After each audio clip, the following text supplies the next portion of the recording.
One thing Naruto, Yuji, Ichigo and Asta share in common is that they are all main characters with inner demons, i.e. a badass and overpowered entity that shares the same body with the hero of a story.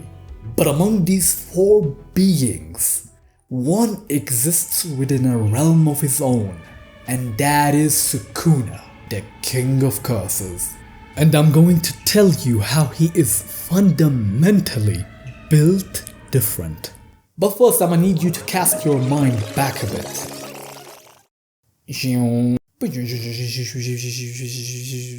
Ichigo Kurosaki just went through a training arc but was still getting flexed on. It was taking everything he had just to keep up, only to get shut down by a finger beam, and was about to become a permanent resident of the Soul Society until this motherfucker took over. You've seen this happen before though, haven't you?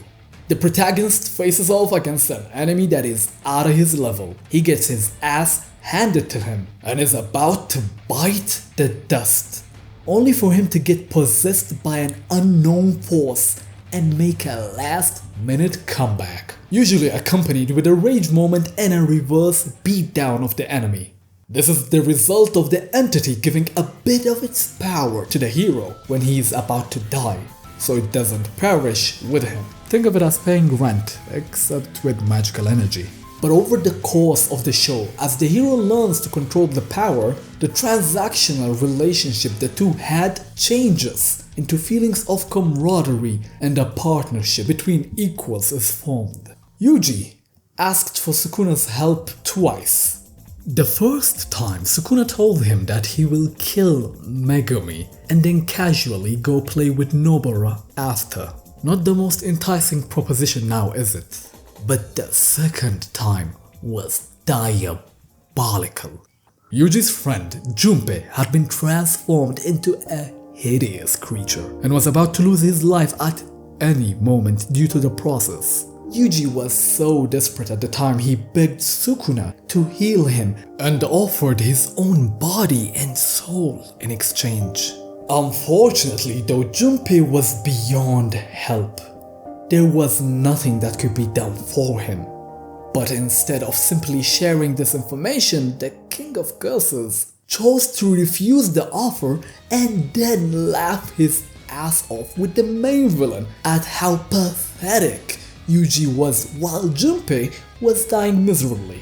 But that's to be expected because he despises Yuji. The author Gege even said that Sukuna's favorite hobby is annoying the kid, going as far as to whisper in his ears whenever he tries to sleep, which is fucked up. But it's not that strange really, because usually the inner demon is first presented as malicious and evil. That's why the hero is on high alert during their first interactions. But with time we start to understand that this guy was manipulated, abused and misunderstood. And this realization is the bridge on which the dynamic of the two characters is built on, and the reason they start trusting one another. Sukuna is not like that. His backstory was never a factor. Whether he was a kid that got abandoned by his family or a pompous brat that lived lavishly, he would have ended up turning into the same person. From the moment he was born until the day he dies, he was, is, and will be pure evil. That is his nature. You knew about most of this, and yet the programming that was done to us by all the shows we watched previously got us believing that Sukuna was gonna save Yuji when he was about to bite the bullet. But that didn't happen, since in true Voldemort fashion, Sukuna had other pieces of himself elsewhere, meaning he wouldn't have died regardless.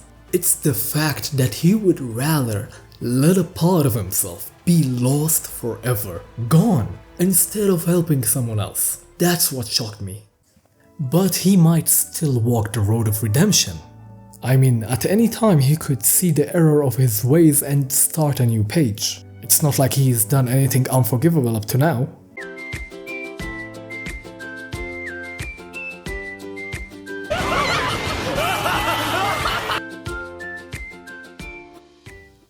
This is when we all realized that those old heads in season 1 were right. Killing Yuji the moment they laid their eyes on him would have been the right play. Sukuna has crossed the line, officially becoming a walking war crime, and I love it. The devil does not befriend you. No, he looks down at you, toys with what you hold dear, and mocks the very things you stand for. And Sukuna is that devil. Someone that relishes in his own twisted actions, agonizing the weak and crushing the strong. His total disregard for human life makes him absolutely terrifying.